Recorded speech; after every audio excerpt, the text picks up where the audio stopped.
મોંઘવારી મુદ્દે કોંગ્રેસનો ઉગ્ર વિરોધ. કોંગ્રેસ ભવન ખાતે મહિલા કોંગ્રેસનો દેખાવો. અમદાવાદમાં કોંગ્રેસ ભવન ખાતે કોંગ્રેસનું વિરોધ પ્રદર્શન કરવામાં આવ્યું. મોંઘવારી અને ગેસના ભાવ વધારા મુદ્દે મહિલા કોંગ્રેસનો દેખાવ કરવામાં આવ્યો છે. ગુજરાત પ્રદેશ મહિલા અધ્યક્ષ ગીતાબેન પટેલના નેતૃત્વમાં સમગ્ર કાર્યક્રમનું આયોજન કરવામાં આવ્યું. પ્રદર્શન દરમિયાન ગેસ સિલિન્ડર અને ચૂલાઓ સાથે વિરોધ નોંધાયો હતો. પીએમ ઇઝ કોમ્પ્રોમાઇઝના સૂત્રોધાર સાથે સરકાર સામે આક્ષેપ કરવામાં આવ્યા છે. ગીતાબેન પટેલે કેન્દ્ર સરકાર પર મોંઘવારી મુદ્દે નિશાન સાધ્યું. પેટ્રોલ, ડીઝલ અને ગેસના ભાવ વધતા જ સવાલો ઉઠાવ્યા છે. ગેસ સિલિન્ડરના ભાવ 1,100 રૂપિયા સુધી પહોંચ્યાનો આક્ષેપ છે. મોંઘવારીથી ગરીબ અને મધ્યમ વર્ગને વધુ તકલીફ હોવાનું નિવેદન. ગેસ સિલિન્ડર બુકિંગ અને સપ્લાયમાં પણ વિલંબ અંગે સવાલો ઉઠાવવામાં આવ્યા. 30 દિવસ બાદ જ નવું સિલિન્ડર મળતું હોવાનો આક્ષેપ છે. સરકાર લોકોને લાઇનમાં ઊભા રાખે છે તેવી ટીકા પણ કરવામાં આવી. કોંગ્રેસ તાત્કાલિક ગેસના ભાવ વધારો પાછો ખેંચે તેવી માંગ કરવામાં આવી.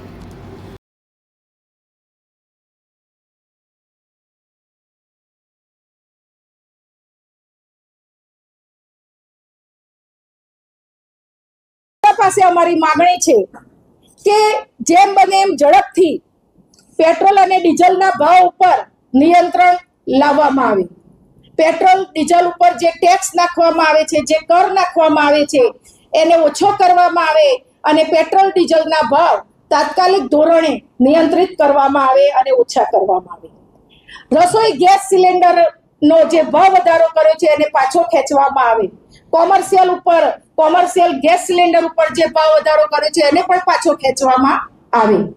અને ખાદ્ય પદાર્થ, શાકભાજી, અનાજ, કઠોળ, તમામ ખાદ્ય પદાર્થો ઉપર અને ચીજ વસ્તુઓ, ઘરેલી ચીજ વસ્તુઓ ઉપર જે ભાવ વધ્યા છે એ ભાવ પણ નિયંત્રિત કરવામાં આવે.